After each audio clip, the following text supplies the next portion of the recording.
Good afternoon and welcome into the Takeup. Today we have episode 185, Q&A, Import and Export, Defaults, and Font Stitch Styles. Welcome in, folks. Good afternoon. Happy to have you here for the Takeup this wonderful Friday afternoon. Happy to be talking about some stuff that people have been asking me questions about. I like to go to the virtual mailbag once in a while and talk to people about the things they've been having trouble with. So if you have questions or comments or things you want to discuss on the show today, by all means, this is the show to do it. I'm going to try and keep it shorter than the previous show. I know I was out for 1 week, but most certainly that previous 2-hour massive show going into basic patch methods really kind of killed the time limits. I'm going to try and keep it to an hour, but I'm very happy to go off the rails and talk about other kinds of Q&A. As you saw in the thumbnail, we are definitely talking about import and export because we've had some discussions, and I've been talking to people about how they bring in art, how they bring in shapes, and what that means to them, what they expect out of their software. And I'm definitely going to talk about that and the different ways we digitize, which is more than just importing and exporting files. But I'm going to talk a little bit about methods for exporting files, about the way we use default settings, especially when we're talking about native file types, or especially when we're talking about things like native fonts that we might be using or publishing. And then certainly I want to get into stitch types a little bit as far as fonts and growing and shrinking what we call keyboard fonts. I'm going to get into that in a minute. But before I get deep into the topics at hand today, I'm going to go ahead and say hi to some of you folks who have shown up live. I like to give everybody a little time to filter in. And as we do that, we can say hi to the folks who are absolutely jumping in and giving me some love and saying hi and talking to each other. I like to get that community rolling. So first, let's start with who was in early. Cindy King out of Texas. Good afternoon, Cindy. Happy to have you here.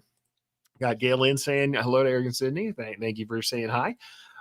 Definitely, Cindy says, hi, I hope your foot is better. It is absolutely not better. And in fact, one of the sad things I have to talk about today as well is announcing that I'm not going to be at DAX in the Chicagoland area. Unfortunately, what the doc has said, and I'll just go ahead and let you guys in on it because it does affect our streaming schedule, and a lot of you folks show up live every week, is that I am on no weight-bearing exercise on the foot. I showed a picture of myself in a boot cast, and people thought that was because I was already on the mend. It was more that the doc didn't want me to walk and wanted to have a good, solid reminder and to keep my foot off of the arch, because otherwise, in about 2 weeks, we don't have improvement. It's MRI time and maybe surgery time. So we'll talk about that as we get closer. I may do some pre-recorded episodes if things like that go on, but generally, the good thing about it is I'm a talking head on the other side of a computer. I can do that with a busted foot, which is what I'm currently doing now. So I'll be all right.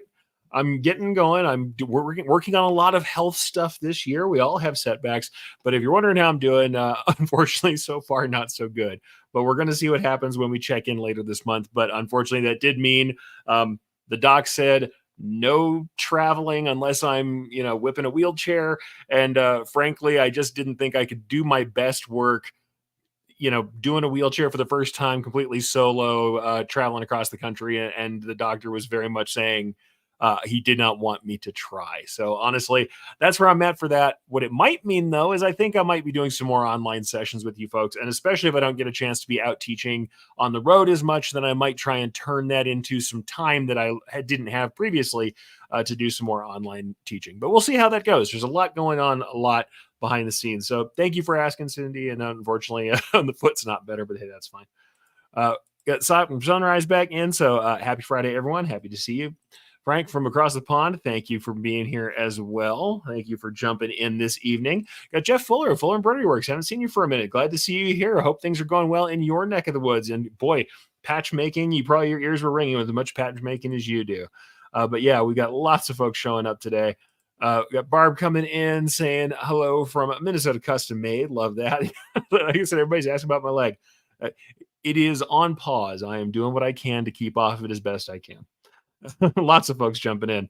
Yeah, click poof done. Yeah, for imports, absolutely. People keep thinking that. And in fact, I'm not going to name names, but so many times I've kind of been frustrated by people insinuating that you can pull vector into software, drop a couple stitch angles on it, and suddenly everything is hunky-dory. There are things you can do that with. It's not that they don't exist. Somebody will jump in here and tell me about whatever thing works best for them automated. I am going to say that the best embroidery is rarely automated, and it often has some drawbacks. And there's things you have to think about that are not covered by throwing a vector into your software. We'll talk about that in a minute. You guys know that I'm a pretty big proponent of the redraw, and we'll discuss that a little bit later. Jab's coming in saying, afternoon, everybody. Good to see you guys here. And lots of people talking to each other. I'm not going to call out everybody who talks to each other in here, because if I did that, we would all be just saying goodnight, John Boy, all night here, to use a very old reference from my youth. Suffice it to say, lots of stuff going on, lots of people talking to each other, and I love it. Ron in saying, good day from Milk River. Cheers to you too. Jane Swansea, one of my favorites. Love to see you here as well. Saying howdy from Houston. Hope you are doing well out there as well, out in Texas. Love to see everybody here. And Doug also jumping in and saying hi. Well, hi, Doug. Thank you for being here. All right. It looks like we've got some folks in. The live stream's going. Everybody's talking to each other. Love to have you guys here. Happy to talk about it. Now we have some actual content, hopefully. We're going to talk about some of the things that I discussed earlier. First and foremost, like I said, import and export. Recently, I've had lots of people talking to me about how they should be bringing in art to digitize. And the first thing I'm going to tell you here, before I get further into it, everybody's going to want to have this back and forth about which thing's better. And as you guys have seen on the show, I bring up this graphic just to be funny about it. This is not a knockdown, drag out fight. We put up the big verses. It's raster versus vector. There's only one way. Which one will come out of the other side? It's not that way. Very, very few things are. Don't get me wrong. Raster art. If you don't know the difference between vector and raster, let's assume you haven't been initiated to all this weird stuff that we talk about in the graphics world. Raster art are things made of pixels, bitmaps. We're talking about JPEGs, PNGs, anything that's going to come off of most of the internet. Though these days a lot of internet graphics might be SVG as well, which is vector, which can be a vector style. But you're going to see a lot of raster graphics coming in out of, random or pictures. The other thing I've seen that is actually harkens back to the old days of us getting really junky art or being handed an archaic thing, a phone book with a logo in it, and being told that's where their logo can be found. When I see people now taking pictures of existing graphics, they're just grabbing their phones and they're not using like Google Drive or something that flattens it out or does any processing to it. They're just snapping pictures randomly of whatever they have to send in for digitizing. That's also raster, but that's usually pretty poor quality. Other than that, the quality difference when we're talking about raster and vector, we all know vector art has outlines. A lot of people know vector art these days because the world of craft cutters has exploded and we need a nice path for that drag knife to trace, and that's usually in an SVG file or something that's native to that cutting software, and that's a vector piece of art. Difference between vector and raster. Raster is made up of dots on a grid, and that's what it really is. It's pixels, whereas vector software, vector art in general, any vector file format is going to have nodes along line paths, and those paths are then decorated either with strokes or filled in with color, and they can be gradients and all these other things as well, and transparencies and all that. But when we scale them, the big difference is a vector will maintain its quality for the most part. We can talk about some differences there, but will maintain its quality and strokes and colors and everything as you scale it. Nothing goes weird. You scale a raster, and the dots that were there in the beginning are the dots that are there forever. The pixels do not change or upscale. We now have better AI upscaling and things like that, but at the same time, you're still never going to get more quality than was there in the original necessarily. Like I said, AI upscalers can do some incredible things. What I will say about the AI upscalers I have seen and used is that when you're trying to get a fine edge, because embroidery by its very nature, we are going to draw vector-like shapes in our art that have paths around them and nodes. We're looking for an edge to find a nice clean edge to put the edge of our design element, especially if we're talking about something that's graphical, logos and text work. Even with lovely AI upscaling, those edges are not always particularly clear or clean. So the big difference between vector and raster used to always be about clarity, right? Depending on what you want to get, you have to see what's going on. You have to be able to zoom in and find the edge so you can literally draw the shapes you want in digitizing. So the big deal for import and export used to be, or for import especially, used to just be, do I have raster? Do I have vector to work from? And most people would say I'd rather have vector because I can zoom in, scale it up and down, and potentially make changes to that art and have it essentially regenerate in full quality. That's perfectly fine. The difference that I'm seeing right now, and it's not like it's a new argument. In fact, I'm going to bring up slides because I've taught on this point several times before, is that people are really thinking that you can import and set stitches if you have vector. And though there is something to that, can I do a vector import and then set stitches on it? Yeah, I mean, I can do that. Does that necessarily mean that a vector conversion is going to be the best method to get where I want to go, or is going to have the shapes I need? The first thing I say about any art, and I do indeed mean any art that we bring in for embroidery, is that the shapes that are in the art for print or digital are very rarely the shapes we need for embroidery. It's easy to see this with digitizing text, because we know when we have multiple satin stitch strokes, a letter comes in generally with one outline around the entire letter, and that's it. That's what we get out of true type fonts. Is what we get out of most art. We're not going to have individualized strokes. We're going to have to build those ourselves if we are digitizing lettering for logos, logo types, or for fonts. That's easy to see, but sometimes people will think you can bring in fairly complex shapes and just jam a fill type on them. Generally, that's still not giving you all the shapes you need, and it's usually not easy to compensate for pull distortion and push distortion. Pull distortion, as you guys know, stitches along this angle will always get narrower. A column of satin stitch gets narrower. Push distortion, that same vertical column where our stitches are running horizontally, will also get taller at density. That's pull and push. It's happening all the time. And when we have a vector shape, we're going to have to make some adjustments for that. And certainly there's some things we might have done differently between print or vinyl cut or any other kinds of digital presentation that we would do for embroidery. Big thing on that is overlapping borders. If you've got a satin stitch border, even just on a plain fill with a satin stitch, that satin stitch border is going to run really far on top, generally half the distance of that satin stitch's width on top of your filled object you're trying to border.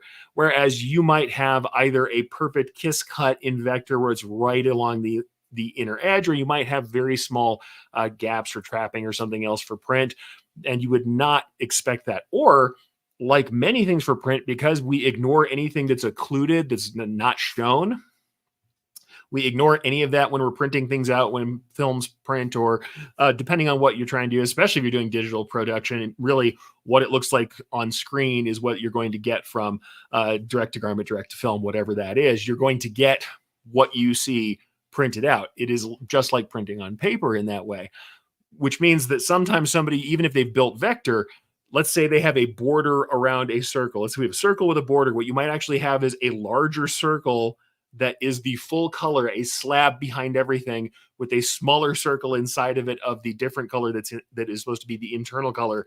And that reveal of the larger circle is what they're considering a border. Looks great for print. You go and trying to make that into a satin stitch border that's a column around that outside edge, and the vectors that are there don't have what you need. And now we're punching things out and clipping them apart and trying to make out of them the embroidery shapes we need. And that's with vector. And vector is really seen as an ideal version of things. So I think I'm going to talk about that in a little bit more structure here, but I think I'll go ahead and grab a couple people and see what you guys are thinking. I see some chat going on, but in the end for us, like, don't get me wrong. When I kind of rail against vector, you're not hearing me rail against vector because there's anything wrong with the art or with vector whatsoever. What we draw is essentially vector art that we're adding things to. In fact, we've got Jeff saying this, and I'll agree with that. It all ends up vectors with attributes in the end. It does. The thing is, the edges of those vectors are not in the same places as they would be for embroidery. That's usually the kind of issue that we get. Though I'm going to go ahead and grab a couple comments. We have Brian Bailey, creator of Brilliance, by the way, who is here. And he said, hi, here's my business card. Can you put it on a jacket for me? All the time. Let me tell you what used to be the thing back in the early days for me. Single color or two color, those rubberized, the embossing powder business cards. If you don't remember it, if you're of a certain age, that feeling of that rubberized domed ink that was on those business cards is in your mind right now as you think about it. We used to get those, and they had an incredible amount of gain, meaning that when you print them, everything's a little blobby, and when you zoom in, the more detail that there was in there, when you zoom in, it's all blobby and runs together. It looks terrible. They'd give us a business card like that. So the quality of the art, no matter what they started with, once they've got that embossing on it, was just the worst. And it's entirely true. But yeah, and Jeff says, this is a new version of it. Absolutely the case. In fact, what I get with this is car graphics. In the toward the end of my career, especially, there was tons of people who had gone and gotten window graphics done or something done on the back of a delivery van or something like that, and they would take an off-angle shot. And as you said, let me zoom in on these windows across the street on this off angle with the reflection of the road on it for me to supply you with art. All the time, what I would get is a contractor would be standing at the rear quarter panel of his truck, taking a shot of the door graphics that he got or the magnet that he got off angle. And literally, I was going into eventually, because it was so frustrating to keep asking them for art, I'm going into Photoshop on some of these and like using a perspective warp to try and get it in shape. And you can imagine how close you get to the right shape just of the art itself, let alone anything you got to draw when you're trying to do that stuff. And Brian also says, and this is nothing, auto tracing of photos, big time. But if I auto trace the photo, it's now a vector, so you can do it, right? Yeah, not great. Not great. But yeah, Jeff says, back in the early days, I feel less old now. Yeah, don't feel too bad, but it's true. Yeah, and yes, Sheila says this is absolutely correct. Cricut people wanting to convert those vectors to embroidery layers spend lots of trying to explain how to see the design differently for embroidery. And this is what I talk about constantly, developing the eye for embroidery. The first thing you have to do is disabuse yourself of the notion that it's going to be import and set. And even if you import, even if you bring in vector, understand there is an amount of redraw that I'm going to do. And I can also use my tools inside of my software to digitize on top of, just like you would do with Raster, to digitize on top of vector and then import that piece into the sequence and get it where it needs to go. The chances that you're going to bring in a vector, import it, and set stitch angles, and it's good for embroidery, and also, by the way, looks exactly like what the vector print did or the vector digital output did, is incredibly low because of the pull and push compensation, all that stuff. You can use settings to get there. If you have a very simple design, you can get there. But things like mitered corners can even be an issue with that, where you might find weirdness going on there. Or you're going to find that the vector, we talk about vector like it's all wonderful, beautiful vector that was drawn by a skilled artisan, by a graphic software master who knows how to set points and to deal with curves and cusps and straight lines in a way that is perfect for the shape. A lot of the vector we get is half traced, half baked, or it just hasn't been made in a very conscientious way. And because our poor embroidery software is looking at these complex shapes and trying to not only just fill them with lines of stitches, which is the way we think it's doing, it's also trying to figure out a sequence to go from the place we told it to start to the place we told it to end and tuck into every nook and cranny and fill little areas with stitching. So it has to figure out the travel underneath the stitching, where the stitching goes, keep it all in the angle that you want it to be, and maintain the pattern of stitch length and penetrations that you set up in your software. It's a lot for it to do. And when we have folks who have their Bezier handles, if you know what Bezier handle is, when you're drawing and you have the little handles where you can tilt and change the inclination on a line, or we can change how that line springs through the points. Those Bezier handles that we've seen, they can be flipped so that the points are inverted. We can also be using the wrong kind of points, or because there is directionality to vector, like depending on how you are going through the point cloud, as you're going through that line and you're going point to point, it's the second point of a segment that defines what that vector line is going to look like, or the middle point in a group of three in a curve that's going to define what that's going to be. If we flip the design so it starts from that side and goes the other direction, so instead of say going clockwise around a circle, we go anti-clockwise, we can end up where the points don't mean the same thing they used to. So we start editing things, and things that were curves turn flat and flat turn curves because the directionality of the line is an issue.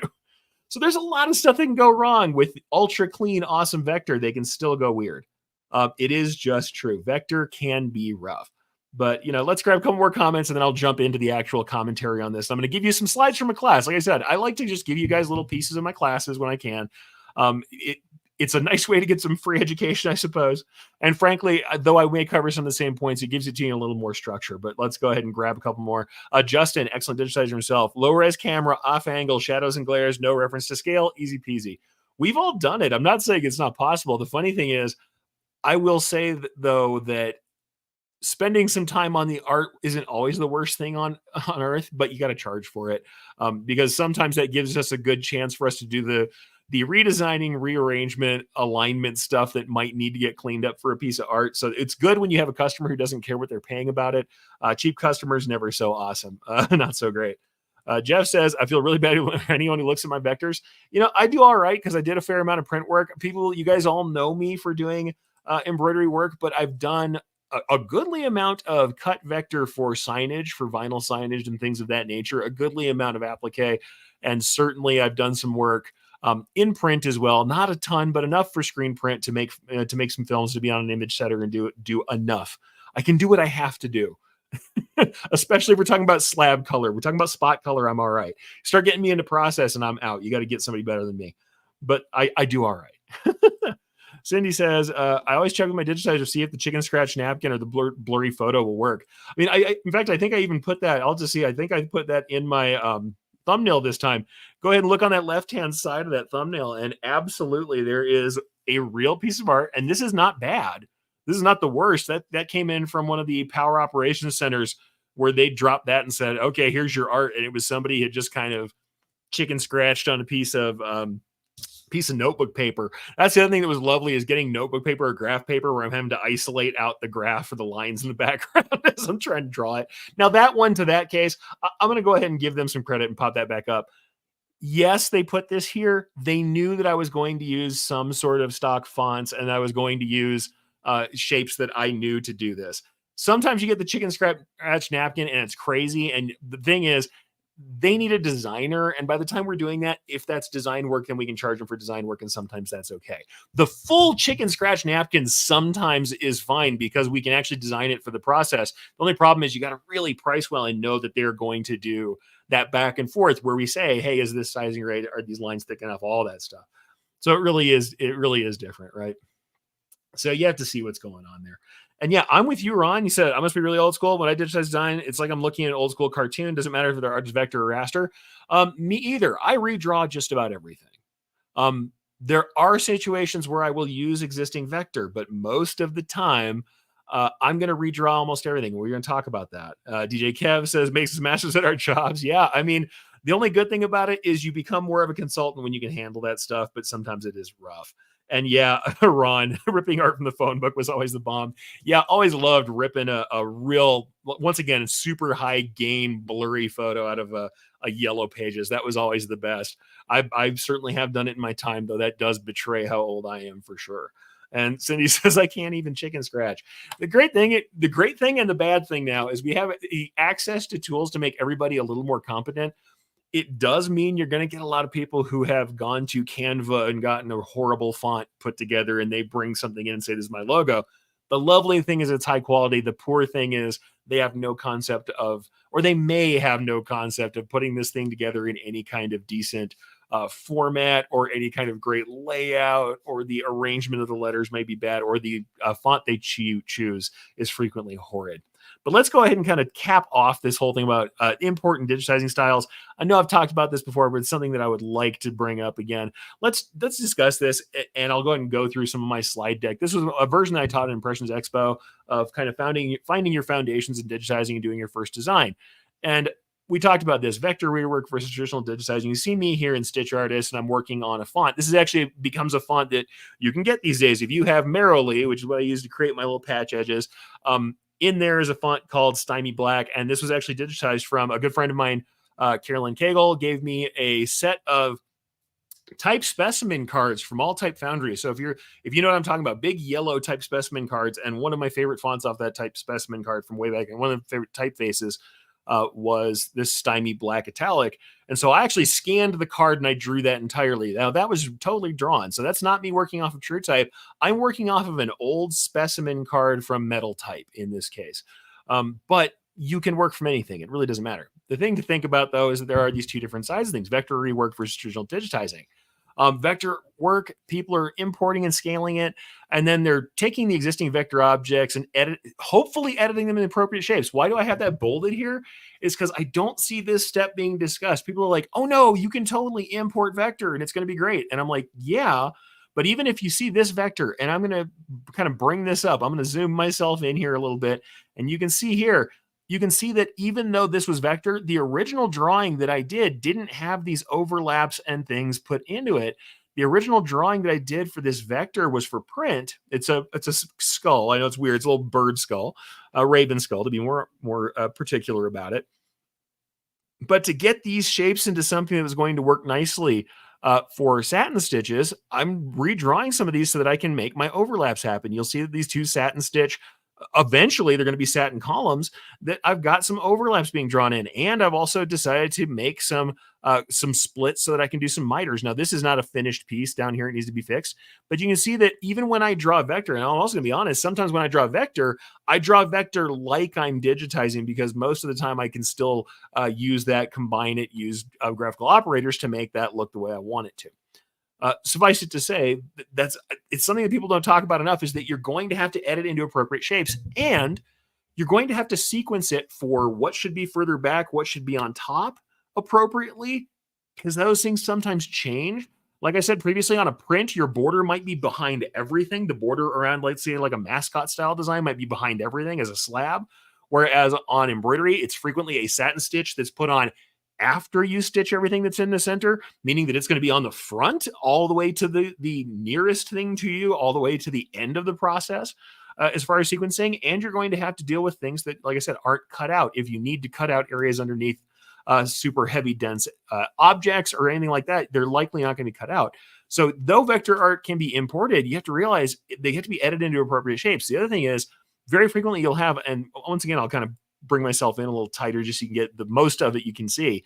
You'll have these curves that come to a really sharp point, and there isn't really a great place for us to put a flat stitch angle. We all know that stitches will eventually be one single flat line.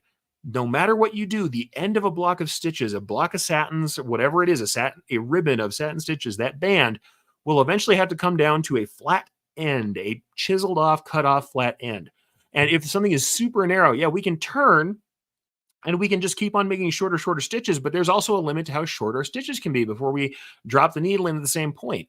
And lots of these little fine points and ends have to be either flattened off, or we have to use some other processing to make that look okay, because we'll end up with little tiny short stitches and it looks poor. And a lot of that is stuff that you would do in vector with no problem. You'd take two circles and cut out this kind of half moon shape by stamping them together. That's a pretty normal thing to do with vector art.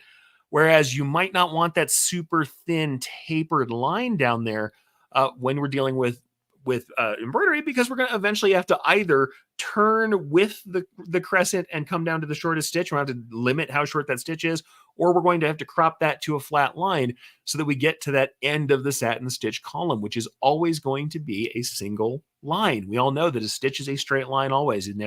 A single stitch is never curved. We can't do that. They just can get shorter or longer and be arranged differently. So it's one of those things. Editing to the appropriate shapes is something we don't talk about enough when people talk about those imports. And I just want to make sure that's something that I always am super clear about. Yes, you can do vector rework. It's not a problem. I use vectors in a lot of stuff. Most of the time I redraw some portion of it. But the truth is, it's very likely for me to redraw. Now, traditional digitizing, often done with raster, but you can also do it with vector. Whether you're using raster or vector, you lock your art to the base layer. It's a background, and we're just going to draw our embroidery objects on top. We're thinking about sequence the whole time. We're thinking about stitch angles and how they interact. We're thinking about layering. And as we do that, we're going to make the kind of considerations that we're taking under. We're going to go ahead and say, all right, this is what I need to do about it differently. I need to put in a hole for this area. I need to break this up into multiple shapes to make the satin stitches look nice for this letter. I am going to fill in the background here, but I'm going to leave a gap for this really heavy shadowed letter instead of just slapping it down on the slab if it's a really big piece. Or for a small piece, maybe the satin on top of the fill is not a big deal. But it's all things that we have to think about as we're working. And ultimately, this is also where we get to do all the cool artistic stuff, like breaking something up into multiple objects so that we get different textures, different ways of rendering so that the stitches look cool. So we can use the dimensionality of embroidery to make something interesting. Broken up silhouettes, different kinds of stitch textures inside of even filled objects, not making one big slab fill in one area of color, but using multiple different broken up pieces to make that area filled with stitches. These are things we can do when we're digitizing traditionally, whereas mostly if you have a big slab of color in vector, it's going to be that slab of color when you pull it in print art. Vector art almost never provides the shapes useful for digitizing without alteration. Digitizing tools are often made to draw quickly, meaning that depending on what software you're using and what mode you're working in, they often use spline drawing, which is very fast. You drop curves and it estimates that curve through those curve points, and it's very easy to do quickly. Also, some of the traditional tools for embroidery stitch shapes, like ladder entry, the back and forth entry for satin stitches, or sided, where you enter one side and the other side, it's made for a column of stitches and will preset angles to it. It can be very easy for drawing. And you don't have to create cleaner vector if you have lower quality art, because there are also people who redraw in vector first and then go and digitize. And strangely enough, when they come from a world of mostly kind of digitizing for or drawing for print, designing for print or for digital, they might introduce some of the things like super small stroke widths or those fine points I talked about. They might introduce those in the process of making their clean vector, where in digitizing directly from the art, they might not have done that. If they're working in such a way that they're used to working because they do print, they might introduce things that embroidery can't do. If you're, like I said, if you're somebody who really is aware of embroidery, you saw that vector I was doing. I was already drawing in the vector shape some of those things and making edits to the vector shape so that it was going to turn out decently as satin stitches before I ever got to the embroidery software. You can, but often people don't. So, like I said, that's kind of the defense of redrawing for me, is that we get to do all that cool stuff, right? We can do the cool stuff. We can split things up.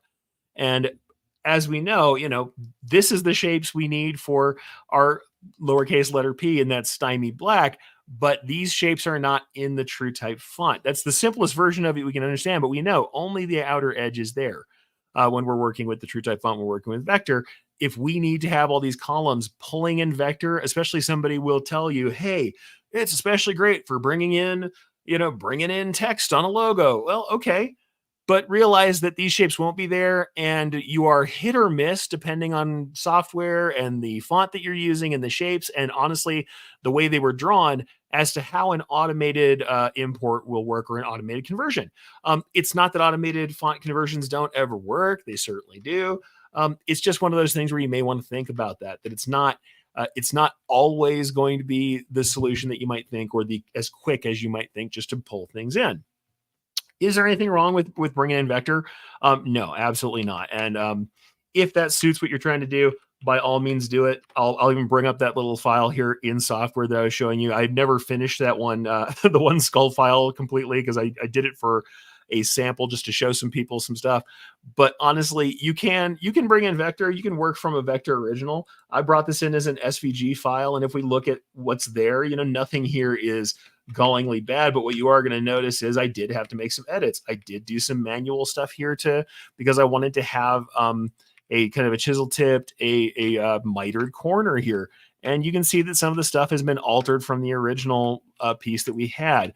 I have clipped off the ends of all those satin stitches. I have done some mitering that was manual here instead of just letting it be a turning shape here. But even then, this one, like I said, it's never been finished. You can see the original vector had strokes that went over to here, and it had a big slab, and there was no shape for the strokes on this. So do I have a continuous nice satin border that goes out to the ends? No, I don't. And you can also see this. Slapping this originally in here, yes, I can add some satin stitches to it. Here's one of the pieces that was unfinished. I can add inclinations to this, certainly. And if I want to add inclinations to this, I can make it better for embroidery. But we can see that there's no overlapping here. It was cut right to the edge. This is going to pull apart if I use the automated conversion version of the thing. And if I want it to be great embroidery, the chances are I really am going to need to do something different with it. I don't want it to look the way it looks here. I'm definitely going to be making some different choices about how I would work that piece. So, like I said, is there anything wrong with this? No, not necessarily. I would not say that there's anything wrong with using vector. Will I often find that I'm going to do something different than that? Absolutely. I'm usually going to do something different with my stitch types than what we have here, and certainly going to do something different with some of the vector treatment. Because if I'm doing this for print and that was all black slab, then this kiss cut exact line edge right here looks just fine. But I'm either going to have to tuck that in, make a solid border that doesn't exist in the original, or something. Like I said. And as you can see here, though I styled as an applique, so you can just see it as an applique. If I were trying to use this background fill as something, or this background area as a fill stitch instead of what I set it to as applique, just so I could show you the color. This shape that I have here is the entirety of that background. It's not split up into multiple pieces. I don't have anywhere to change different stitch angles between the two. If I tried to have some sort of turning fill that went along with this beak, I'd have to split it into two pieces. Not a bad thing. You can go ahead and grab a bunch of stuff, and you can use cutting tools and knife tools and all that stuff to make it work. It is not beyond the pale. And in fact, as you can see here, certainly this is the original vector. If I use the original vector, I can go back in with my tools and I can set this to different stitch types. I can add and subtract, the different pieces that I need to make this work. It's not beyond me whatsoever to add some inclination lines and clean it up and all of that, but it's not as nice. It's not as clean. And even then, I'm still going to have to go over here and say, wait, how do I want it to dovetail into here? Where is this in the sequence? Looks like the beak is actually on top of this. Do I want this to be a flush butt joint here? Do I want it to be overlapped? Or even more likely, do I want, if this is a mascot style piece, do I want a satin border that continuously goes around the beak and trails back up to this other satin? And in that case, that does not exist in any way, shape, or form in this vector, and I'm going to have to drop myself anyway. So in that case, I'm just going to say you'll find me probably redrawing this entire segment that goes around the beak, because I'm not going to bother to try and connect this segment and this segment and then whatever I put in between these two pieces, unless there's some reason to do that for the sequencing for embroidery. So, and the other sad thing is, if you look at the piece itself with the minimal amount of work I did just to show people, would this work? Portions of it would. What you would find though is, if I use an exact oval for this filled piece here, and then I use the same exact oval to make this border here, we all know, especially if this was fully filled instead of this really loose sketch, it's going to probably push a little bit and it's going to pull a little bit, and those borders are going to be off unless I mess with my push and my pull compensation. That's the other kind of thing. Unless I have a big satin border to cover that edge, a knife edge, double running border around a fill, especially a fill that has a full density on it, the likelihood is you're going to have the circle go oval on you due to pull and push distortion, and you're going to have to edit that border anyway. So does this mean we can't use vector? No, we can use vector. But I'm kind of like Jeff on this one. Me with my snipping tool, grabbing a raster from my vector file and pasting it into digitizing software. Yes, I often will. Or I'm going to be annoyed by the vector enough that I will lock it all down and push it all to the background. Most of the time, I'm probably going to do something like Jeff said and just pull a raster out of that file. The great thing is, because I got vector originally, I can scale it up and put a real nice high resolution graphic into my software and then use that instead. And frankly, that's usually what I'm going to want to do. I'm not going to say you're wrong if you don't. And some auto columns will be okay. Some text will auto column out okay. Perfectly? No. The chances are, if you use auto conversion on text, what you're going to find is, you guys talk about the camel humps or the you get the picket fence style of lettering where all of your vertical columns are too tall and your circles are a little too small, and you end up where you've got uneven top and bottom lines. Super likely to happen if we're going to use auto conversion on a line of text, because we're not adjusting for any of that push and pull. So like I said, it's not that auto can't do it. It's not that you can't use vector. It's that you're not just going to likely import, set some stitch types, set some stuff up, and then let it roll. For my money, for my time, since I know I'm going to be investing time in this either way, I will often digitize over or do the tracing method rather than do that. And I will use traditional embroidery tools mostly, though honestly, I use a lot of vector style drawing tools these days also. I will draw with a spline tool, but do Bezier style editing. And usually I'm still using the tool more like a vector pen than I am like the traditional embroidery tools. Though traditional embroidery tools, spline drawing, where you just drop as many points as you need to get that line, are fine. They're a little harder to edit than doing the super clean version that's a little bit more like vector drawing. At the same time, I'm drawing the shapes that I need for embroidery. I know what I need first. The best tool you have in your embroidery arsenal is a knowledge of how stitches work. The best tool you have is a knowledge of the interactions between fabric and machine, needle, thread, and the stitches as they are in your design. That's the best tool you have. If you know what you need to be there in the end, you can use multiple tools to get to that end result. If you know how stitches pull and push and distort and how they should be overlapped and how dense they can be to look nice for coverage, how loose they can be if you want a looser coverage, how you can get thicker, thinner thread treatments, all of that. If you know where the stitches need to be in the first place, the drawing is not the big problem. The drawing is just a process you need to do. And Justin says, now I may be partially part of the case too.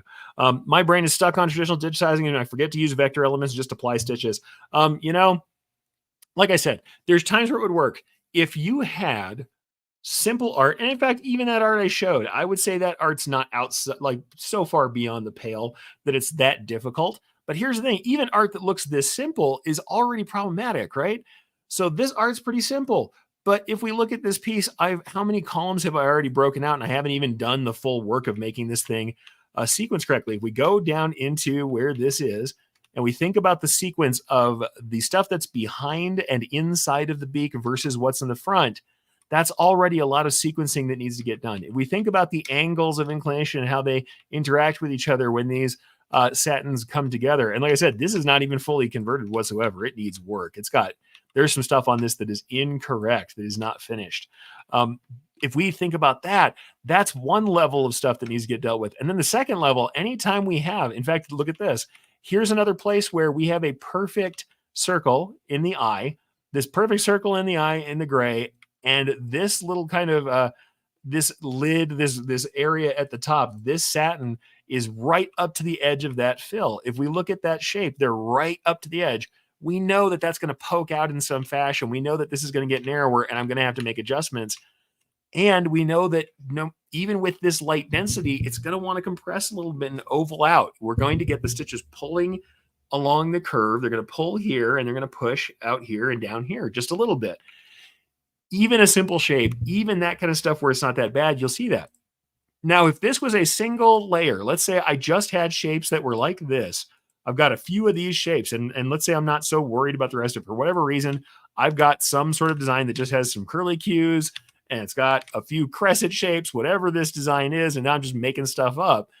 If I've got something like this, and it's in vector, and this is all I'm trying to do, maybe I can convert this, right? Maybe I can go pretty direct, but that even that, depending on how the auto conversion goes, I might not have this overlapped column and trying to make whatever this shape is rectify with the fact that we have a stitch angle that's here, a stitch angle that goes out here and turns around the corner, and then this angle here. Not all software is equally great at that, and I might not like the look of how this interaction happens between these two kind of columns in that vector. And the only thing I have to realize is unless I deal with pull and push compensation, yes, the shapes look okay and they're filled with stitches, but they're going to be narrower and poke out a little bit, a little longer than they were in the original art. If that's okay, and for many things, it might be okay for a single color, very graphical piece like this just to be a little narrower than it looks on screen, then okay. But the other thing is, for people who don't really know digitizing very well at all, the other problem I might have, and like I said, this is just defaults. This is not set to the right stitch types or anything. They may not have even thought about underlay or density or anything else, and selling them on the concept that all you got to do is throw some stitch angles on it and choose your stitch type and it's going to run really great. It's a little bit disingenuous to do that. Doesn't mean you shouldn't show people that vector import's an option. It's an absolutely great option for certain things, and especially if you have vector that is either simple enough or close enough to what you need, that you're not that concerned about having to do a little bit of editing, then that's not a big deal. Then it may not be a big deal to you. Increased complexity of the vector. The problem I often have is I'll see somebody with vector art that is engraving style, has line shading in it, has stuff in it that just really isn't going to go well, or it is distorted, destroyed, or auto traced, has lots of little floating points that don't belong anywhere, spatter, treatments and gradient colors. Then that stuff goes a little rough. Yeah. And of course, Jeff, just throw another 7 to 12 layers of stabilizer on there. It won't pull anymore. Yeah. And that was, of course, sarcasm. Yeah. Some people think that's the case. Like I said, I am not going to say that vector tools aren't useful. I use vector tools all the time. but at the same time, seeing them as a way to not do the work of digitizing it is disingenuous. We should understand that there's a certain amount of interpretation that's always going to happen. So let's go ahead and go to a couple more things we're going to talk about today. I wasn't just going to talk about import and how to do digitizing. Real quickly, some defaults and font stitch styles. I'm not going to hit this really hard. What I am going to do is talk a little bit about keyboard lettering more than anything, and we'll keep this short. Like I said, I'd like to keep this one to an hour this time, keep it a little more manageable, both for you and for me. But we'll talk a little bit about it. I wanted to discuss keyword lettering, and the first thing is, whenever I say that term, first thing we'll talk about stock fonts, right? So stock fonts, if I use a better term, then I would say stock fonts is a better term. It just means fonts that are out there, pre-digitized, ready for you to use. These are embroidery fonts, not true type, not open type, not any other sort of font setup. These are ready to be used. When I say keyboard fonts, I'm going to be honest and say this comes from a much older age. The original reason we used to say keyboard fonts is because we had something like this, and I'm showing you this on eBay, but this is an old Meistermatic control panel.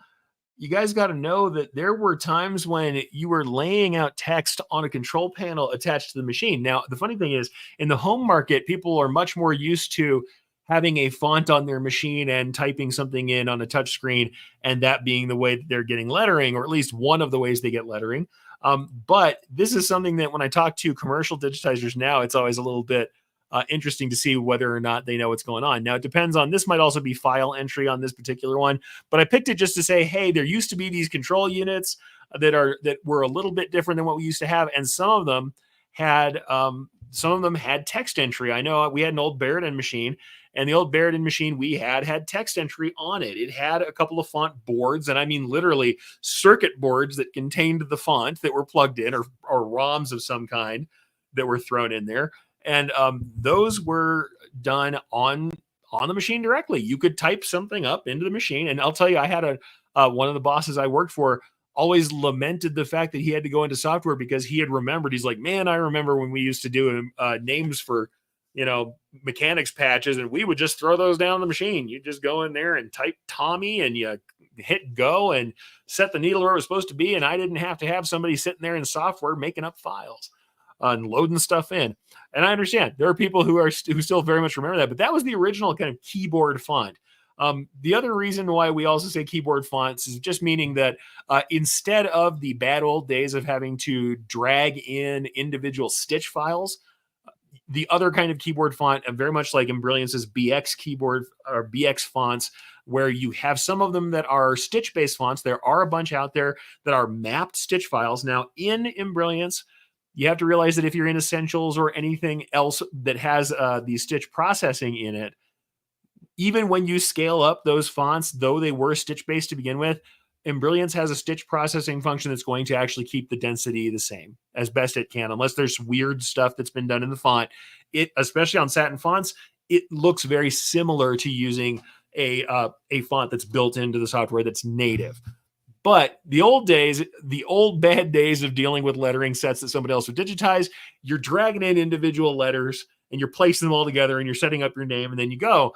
Whereas keyboard fonts, in opposed to that version of file-based lettering, just meant that you treat it like a font. I can type it into my software, and there we go. We have something there. Now, the thing is, like I said previously, though it's not necessarily the best division anymore when we're talking about the difference between stitch-based and native fonts. There's stitch-based fonts where you can type them into the system. They're mapped, but they are still based in individual stitch files, and there may be stitch processing on them. And for those, you can't change things like underlay or stitch types. You can't change those because those ones they're pretty much set in stone. They're stitch files. The only reason we can change scale somewhat is because brilliant people like Brian write stitch processors that look at the density and can guess where the next satin stitch should be and reformat that satin stitch. It can guess where those penetration points need to be, and it adds stitches when you upscale or reduces them when you downscale. Other than that, we had to rely on, if we wanted sizable fonts, keyboard fonts that were truly sizable, they're native, and they're made out of the digitizing objects from that software package.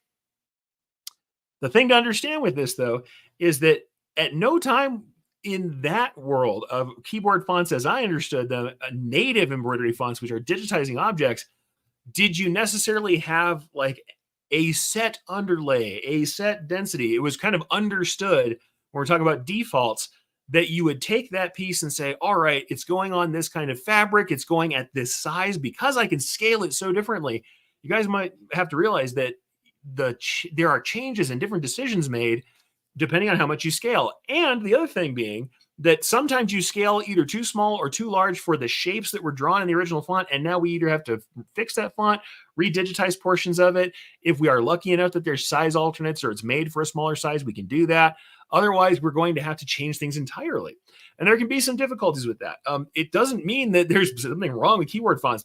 In fact, native keyboardable fonts that we can type in that are scalable, it's a massive difference from what was around early on. And especially, no matter which side we're talking about, whether we're talking about dealing with, board built fonts that were on machines, or we're talking about the individual stitch based placement fonts, we were literally dragging in stitch files, so end process files, and dragging them into place. Keyboardable vector fonts that are, and I say vector because they're made out of those digitizing shapes, native fonts that have those shapes embedded in them, allowed us to change all the things we would change on a digitized object. Now we can change our underlay. Now we can change our stitch types, and we can make different decisions based on sizes. So it's kind of one of those things where just to understand keyboard fonts when you're working with them or when you're making them for folks, there can be some kind of disconnect as to where should we be. We can talk about our defaults and there's things we can work on, but eventually you have to kind of prescribe things. You can prescribe things to some degree, telling people what's possible, but in the end, we have to make them in such a way that we know people are going to go beyond our original decisions to some degree. And that's what's kind of difficult about both keyboard fonts and stock designs. And what I just wanted to show you was a couple of different things talking about different settings and just kind of give you a little example piece that I've used before to kind of show some of those scaling choices and some of the choices I know I've made. In fact, I'll go ahead and bring up the thumbnail one more time because I hit a couple of little references in the thumbnail where you're going to see like there's an auto split satin going on up in the right-hand corner. There's a fill stitch piece going on the bottom corner, but it's just different things that you might do for different lettering for different reasons. And the funny thing is they're not always size-based. Sometimes they are, sometimes they're not. The problem is a keyboard font only has the shapes that are in the font and it doesn't do more than that. And there's some things that can come up with that are also difficult as far as someone who's trying to use that font in a way that it wasn't originally designed for or outside of the range of sizes that it was made for. These things can be difficult. So I'm going to bring up a scalable font piece. We're going to talk about it just briefly. This is just a bunch of different letters. I'm going to go ahead and actually kind of reduce some of my properties area so we can see more of these fonts. But this is actually mostly from one set of vector, if you want to call it that. One set of original digitizing objects. The farthest right, we're going back to the true type object, the open type object for this font. I'm going to explain that in just a second. But what I want to show you is when we first start out, we're talking about a 5mm on this side. So if we have a 5mm rendition of this piece, we're going to notice a couple things about my choices. Number one, I'm not using a ton of underlay. I've got a single pass that's going on. Well, it's doubled, but you know what I mean. I'm not trying to add a bunch of extra stuff. There's no zigzags. There's no extras going on here. We've got high levels of inset from the edge. We're pretty much down to a centered run.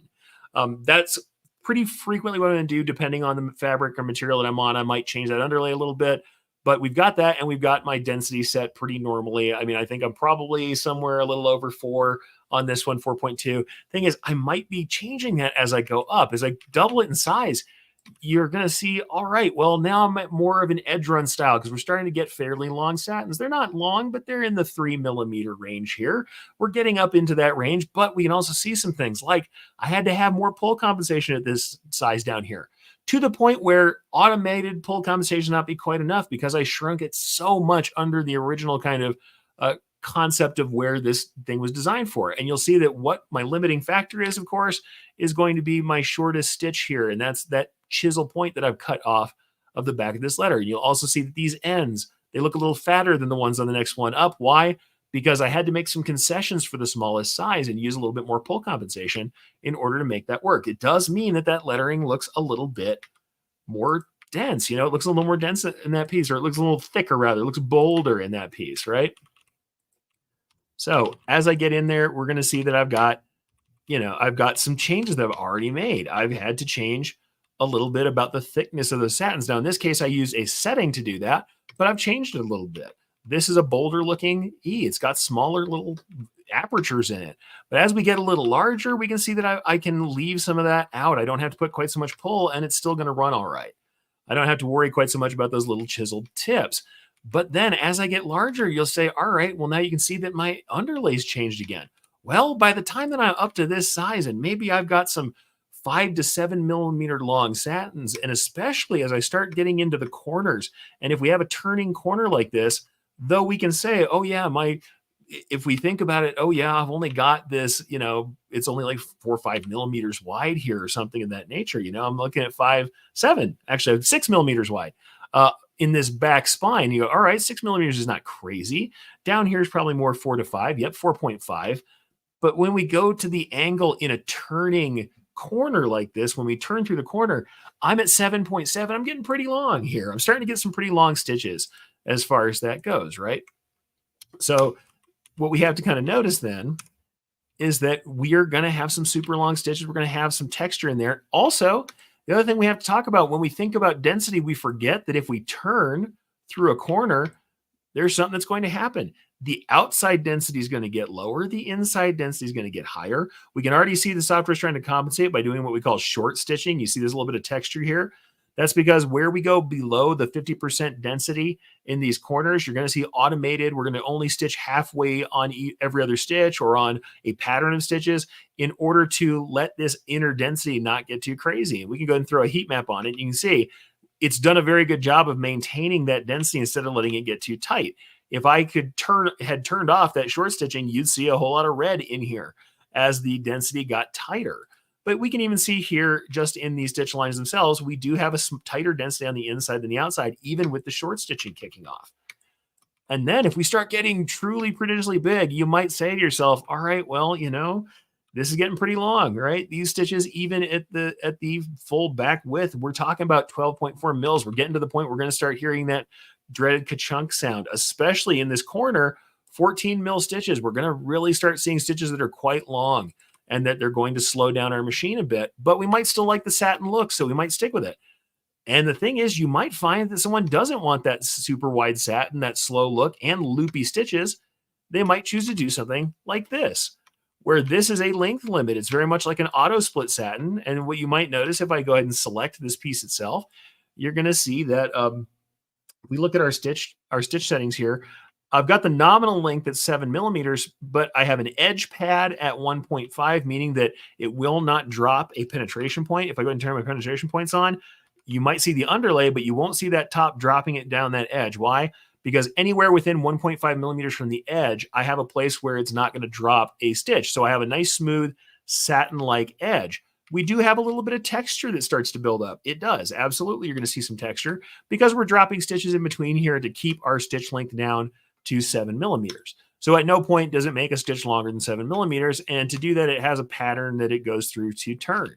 And so people might decide to do that. But they can do it for multiple reasons. That can be not only just because they don't want the machine to slow down, it can be because they want it to be tighter to the garment. Shorter stitches tighter to the garment, longer stitches are loopy, and long loopy stitches are easier to snag. So you might choose to go ahead and have some kind of drop in there. Or you could also do a return stitch. If you're in Embroidery, at least, there's also the opportunity to put in reverse stitches, where you can actually have an anchor stitch. And what that does is just halfway down the column, we'll drop a stitch, but only on the returns. So we know we go across one place, and then we go back on an angled return on satin stitch. You can choose to anchor those and just sink one stitch in the middle of the column on Embroidery, which is not in every software. But there's different methods to handling that. And then when we get to really large stitches out beyond that, we can definitely see people choose different kinds of things. But the thing is, you're starting to get to this point where these are huge, and you might not want even this kind of texture. You might think, really, I'm looking at a fill. The problem is what people often really want is what we have here for this really large piece. They want a flat fill that's in one angle. And so they end up with some issues. They'll start to choose tatami style fills, and they'll use lots of underlay because they're getting some coverage issues. The thing is, the kind of underlays that are made for text are not necessarily the best underlays for large filled areas like this. You might want something that's perpendicular, and it's not common for those to exist as a lettering tool.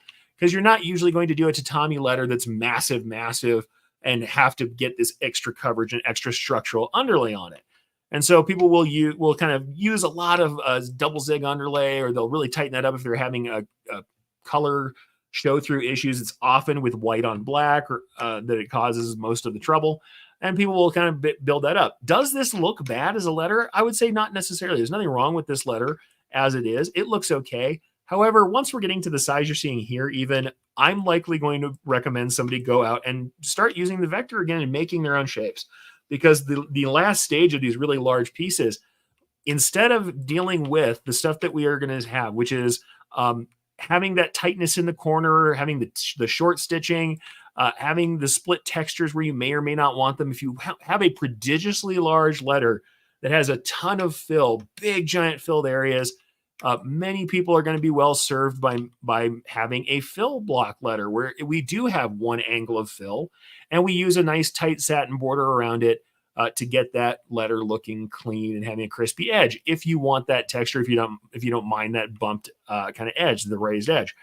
And you can see in this case, I'm actually going back to the original kind of vector shapes. And what you can see with that is, now that I'm doing a fill with a bordered edge, instead of cropping these ends off, which is what I would do for the smaller text, you can see that kind of the fidelity to the shape is not great when we get into these intermediate sizes where we're really pretty big. We're probably too big for the font that was made, because it was made so that it could go all the way down to our little guy here and still look okay.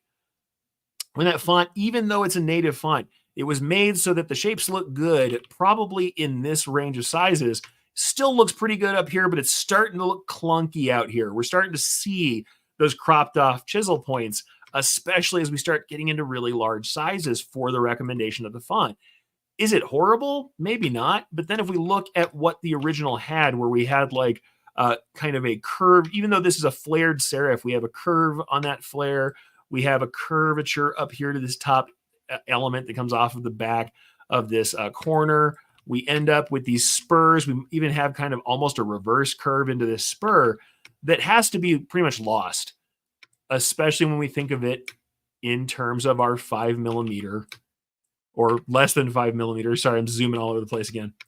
Our less than 5mm guy here, we're not going to get curvatures. We're not going to get those tiny refined dimensions in there. That's also why some people will make multiple versions. Even I will make multiple versions of a font, especially very small fonts, to counteract some of that stuff. But by the time I'm putting a large centerpiece, if somebody wants like an 8-inch or more font or like giant letter, I'm really starting to think, especially if it's a varsity style, something like this, where it might even be applique, quite frankly, depending on the size and what they're trying to do. I'm thinking about either a bordered fill, or I'm thinking about an applique piece like you might have here, and going back to that original more refined vector shape that would come off of the true type or the open type font. And that's the thing to think about. One keyboard font can't always be everything. It can be a lot, but it can't always be everything. And you also might make different decisions. Like I said previously, you may make quite small text with fills or with split auto split or length limit split satins, because you just find that it is the right call for durability. I mean, something like this. This is a piece I did for a jacket back is on a big piece of cotton duck on a jacket back for a motorcycle club. And one of the things they absolutely did not want is to have their letters fraying if somebody, dumped off their bike with their colors, or if something happened to their jackets, they wanted them to stay pretty tough. Well, this text is fairly small. I would usually do this in satin stitches. These are probably 1.52mm borders here. So it's really not large enough text that would have to be done in a bordered fill. But for somebody who wants number one, a flatter aspect, they don't want these shiny satins and the overlaps, and they do want something that's super durable, it's not a really bad choice. It's a choice that they made for a reason. But the thing I'm going to tell you is, actually, let's go back. If I go back and show you that again, and I'll go ahead and pop that up in a second here. If I go check that out a second time, the thing is, no matter what I do, I'm not going to get this look out of a keyboard font for Old English. Why? Because I'm going to have a separate stroke for this here, a separate satin stroke here that has turning angles, a separate stroke here. When what I need is a full big filled area for most of these strokes that I can add one angle to, and I need a secondary object to make my satin borders. So you are going to see, I do have a satin piece for this flourish that's coming off there. That is satin, but you're also going to see that I actually have sunken returns on this to keep it real nice and flat and to make sure it's not going to fray. Sunken returns and nice stout tie-offs. So the thing is, not to say, hey, there's no settings ever that you might want to recommend, but to understand that once you let into the world a stock font, people are very likely to do different things with it. And when you're using stock fonts, there are times where the stock font is not going to be the right call for what you're doing, for really large logo type work, for especially you're using a small keyboard font that's meant for satin stitches, and then you start blowing that up to immense sizes. You may find that those immense sizes do have some of those things you need to look for. Some fonts are going to be fine for it, and they won't look clunky. It's often these ones that have fine, sharp serifs where we have to expand those for smaller sizes that they don't look awesome as an 8-inch tall monogram. They don't look as good. And so you might want to look for something that was made for that scale. So like I said, it is something you have to think about. It's just a different technique, but you do have to look at what's going on there, and it may be different. Very different kinds of things to work with, and something that you should kind of just think about. These are just settings, and also just to think about choices people make when you're creating your own assets, or if you're someone using these assets to think, hey, there are limits to some of these things, or there are some use cases where I'm going to have to make some changes to what I'm doing or to the stitch types that I'm using, the settings, the densities, these underlays that I'm using to get the best result out of it, rather than assuming that the first setting that comes out of the machine or that comes out of the software is going to be what works for you immediately. The assumption really should be, especially with keyboard fonts and stock elements that are like that are scalable, is that because it is known that you're going to scale them and put them on different things, and they have the ability to take different underlays and different densities, that you're going to make the next step in the game for yourself, where it's like, okay, here is this asset that has all these amazing tools and abilities. When you use it outside of its original purview, you're going to spend a couple minutes and say, I need to put a little pill comp on it. I need to change the underlay. I need to up or increase or decrease the density. And then it's something you'll think about before you run straight to the machine. Now that's just one of those things where it is a mindset thing. I know as someone in the commercial world, very little was automated. It's easier for me to kind of hammer on that and say, hey folks, we expected to always change those settings before we started. There's nothing wrong with default settings where they exist. It is to be understood that default settings are not the settings that work for everything, or that if you go to extremes of size, extremes of material, say we run on something fuzzy or super stretchy, or in other ways is not very suited to what's sitting there, you're going to have to make some alterations to make that happen for sure. Let's go ahead and talk to a couple more people that we have here. First, I'm going to say, Jeremy Picker says, sweet patch, love it. I don't know if you saw last week, I was rocking. Now this one, unfortunately, is getting killed by the green screen. There, we can kind of get it. I was rocking the Memento Mori version, and that's another thing. These are both out of the Ace 1 package from Brilliance, and I had the good fortune to be able to design the fonts and the layouts for that. Like I said, I'll try and get the light off of it. You can see that's in the Joplin font, Memento Mori, and this one is in a font that I named Lagrange that is in that package. So if you always like that, go over to the Embroidery.com website. Ace 1 is where that comes from, with all those cool warpy layouts. You'll see more of those on me because I actually like that. I like the setup, and I have some other stuff coming up that you don't have access to yet, but also coming. There's more, believe me, more hat patches will be on me, and more stuff is going to come out. Brian says, we're often making things like fonts, which will need to scale, and the vectors need to be clean. But if we're knocking off a one-off normal input, is totally fine and enjoyable. Absolutely. If you're making a one-off piece that you're not going to scale, being super careful about the cleanliness of your entry points might not be as critical. I will say the more kind of rough entry you do, if you've got a bunch of weird little points everywhere, if you're not real careful about your angles and your corners, the more likely when you change stitch types, when you add or remove underlays, when you scale things up and down, or alter shapes or warp them or skew or anything you might do to that shape, the more likely you'll get results you didn't expect. Also, the more you lean on things like auto cornering and things like that with dirty vector, as I'm going to call it, vector where it's not real clean and minimal point entry, the more likely you're going to get bad results in the stitch processing. But yeah, no, totally. A lot of the work I've done, if I'm doing a logo and I don't expect to redo it a bunch or use it in multiple different sizes, Ladder entry on satin stitches, real quick, spline entry tools, not refining the curves real tight, just making sure they're nice and clean. I do cleaner entry than many, but the same because I just am a little too too much of a perfectionist for my own good. But you don't have to be just intensely perfect. Like you might honestly have to be a little bit more like that for things like vector cutting. Vector cutting, that blade will go in the direction it's been told and will frequently stop or turn or do things at each point. And if you have really dirty entry vector for a cutter, depending on the cutter in the software, you will see a lot of stopping and starting and little jibs and jags all over the edge of that cut. You might want a smoother cut for that. For embroidery, if the stitches are generating the way you want them to, you're good to go. It's just knowing where those stitches need to be that's the real key thing. Ron says, limited fonts with the Ultramatic Machine started on like 5 included. Any other font had to build it? Absolutely. No, there was not a lot. And literally, you're like installing things for real, installing things on the actual boards to change fonts on those old machines for sure. Advocate Joe says, turning corners, stitch shortening drives me crazy. Sometimes I want to choose the perfect density. Yeah, no, true. For sure. It's something that it's like a necessary evil to a degree sometimes, but if you don't have that stitch shortening on and you turn a nice sharp corner or you go thick and thin, a real thick stroke into a thin stroke, you'll see that wad, that literal physical lump of thread build up in those corners. And so it's very difficult to deal with, but doing true applique, like true overlap style tackle twill zigzag is interesting. And I'll say this, automatic conversion of vector, even for things as simple as applique, you'll find that there are sometimes points that will cause weird generation as far as like mitered corners, things like that.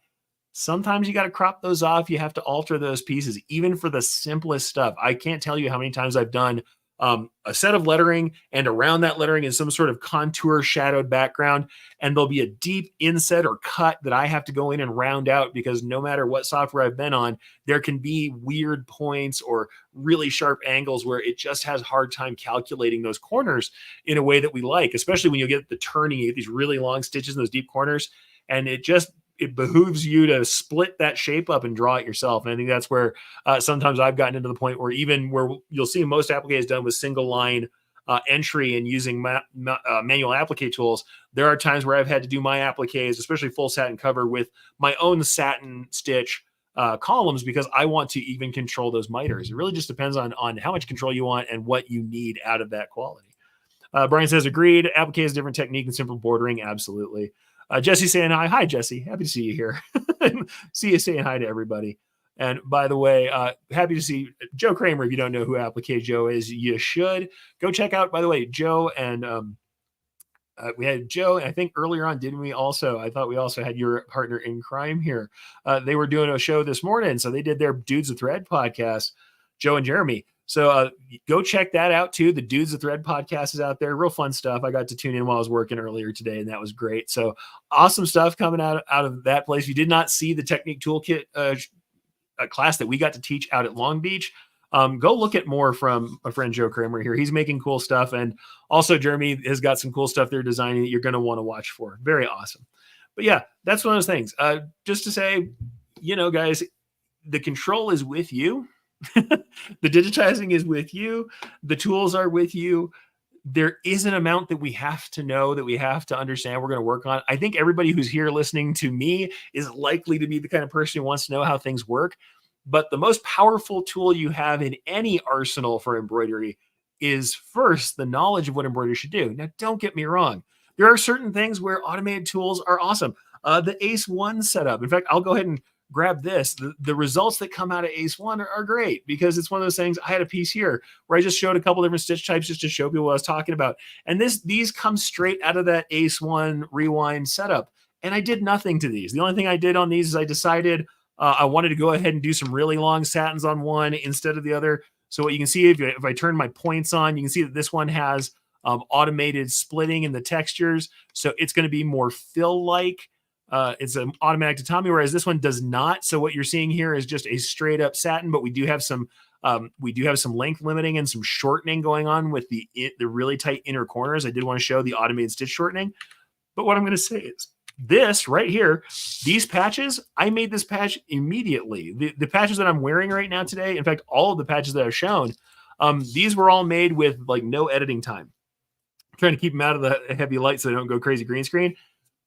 I dumped them in, I typed them, I used an automated bordered edge that was the right size from Merrily, and I threw them on the machine. I did nothing to them. Now, I'm going to tell you, as the guy who made the fonts, there was a whole lot of thought put into the making of the fonts so that that would be the case.